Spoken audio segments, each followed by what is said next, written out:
Today's readings brought me back to one of my first discoveries about healing. Like most kids, I had my share of skinned knees and elbows that were often treated by this mysterious fluorescent red-colored liquid called mercurochrome. I don't even know if they still use it. But it used to make this big bullseye kind of effect on where you had your scrape. And these scrapes would heal in about a week. That is until one trip to the ocean, where the salt water miraculously sped up the process. That was my aha moment with the healing properties of salt. Likewise, at a certain point in my adult life, I started to notice how on a sunny day, my spirits would be lifted just by the presence of the sun, even if only outside for a few minutes. That brief time and the warmth and the brightness could bring such a positive effect. I thought about these times when I prayed about today's gospel, where Jesus tells us that we are the salt of the earth and light of the world. In every time, but definitely right now, the healing properties of salt are needed.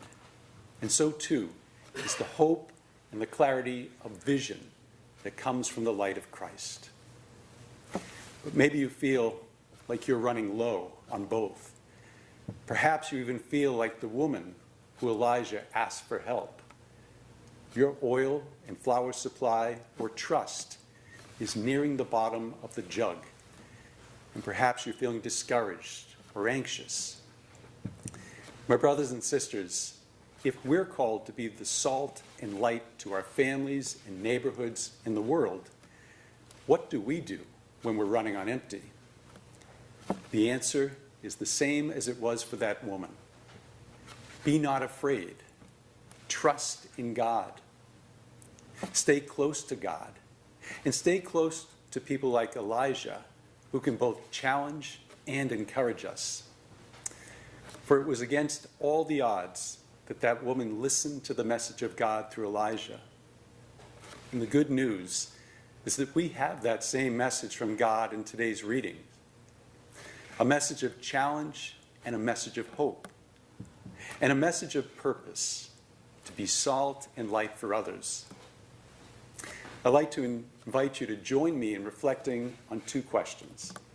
The first is, what are you and your family running low on? I'm not talking about toilet paper. I'm talking about interiorly. Is it patience? Is it trust? Is it forgiveness? What are you running low on? And secondly, how is God calling you to bring healing and hope in the name of Christ? My brothers and sisters, three words that came to mind, the essential elements of these readings were salt, light, and trust.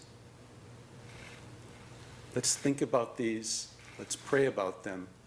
But just as importantly, let us put them into action in our families and beyond as we give glory to Christ. May God bless you and your families this holy day.